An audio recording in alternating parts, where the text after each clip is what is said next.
Ms. Joan Pereira.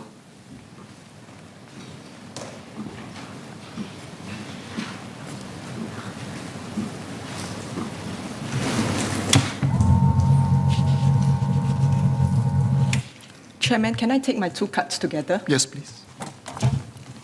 Like any other UNESCO cultural heritage, our hawker culture needs to be preserved and passed down for future generations.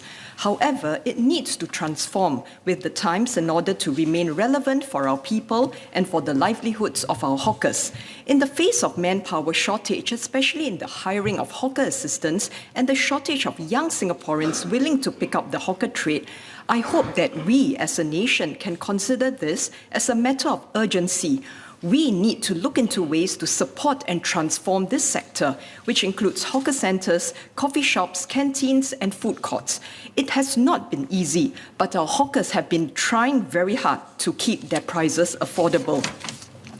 Can we therefore help them reduce their costs with raw materials or improve productivity? I have already seen some of our hawkers adopting machines to automate their cooking or other processes. We have seen how most of our hawkers have adopted digital payments and online ordering and delivery through the support of efforts such as the Hawker Productivity Grant and the Alliance for Action. Can more be done to bring down costs, such as by working with industry players to consolidate ingredient purchases by hawkers to achieve better economies of scale and lower prices for all? We have to review all aspects of the nature of the industry and businesses, involve our hawkers in providing their feedback and inputs on how we can help them. I also hope that as we embark on the transformation and rejuvenation of our neighbourhood town centres through initiatives by other agencies such as Enterprise Singapore's Heartland Enterprise Centre, the relevant agencies can work together and take a holistic view to ensure that our heartland enterprises and hawkers are all part of the overall rejuvenation efforts. After all, our hawkers are heartland enterprises too. I hope to hear more from the Ministry on its plans to transform the hawker trade. Sir, second cut.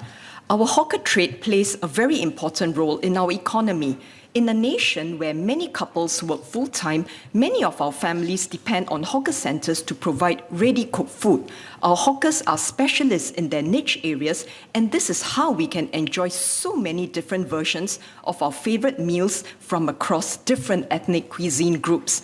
Singapore will not be the same without our hawkers. How can we improve the job prospects and working conditions so as to attract more young hawkers?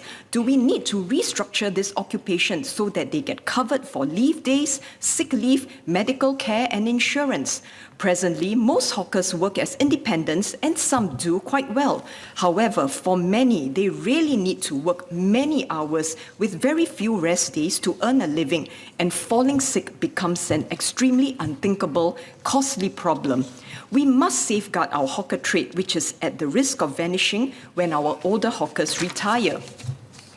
The work is tough and not many young people want to take over. However, our aging hawkers want to pass their recipes and techniques for future generations. Would the ministry share an update on the progress of the Hawker Succession Scheme, which facilitates the pairing up of a retiring veteran hawker with an apprentice so as to pass down his or her culinary skills, recipes, and hawker stall to the aspiring successor? I would also like to reiterate my suggestion for NEA to facilitate the transition and help the veteran hawkers be paid an appropriate compensation amount while the skills are being taught to the apprentice.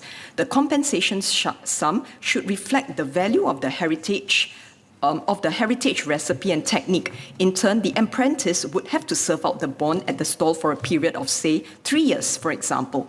I hope this will help to safeguard our hawker trade.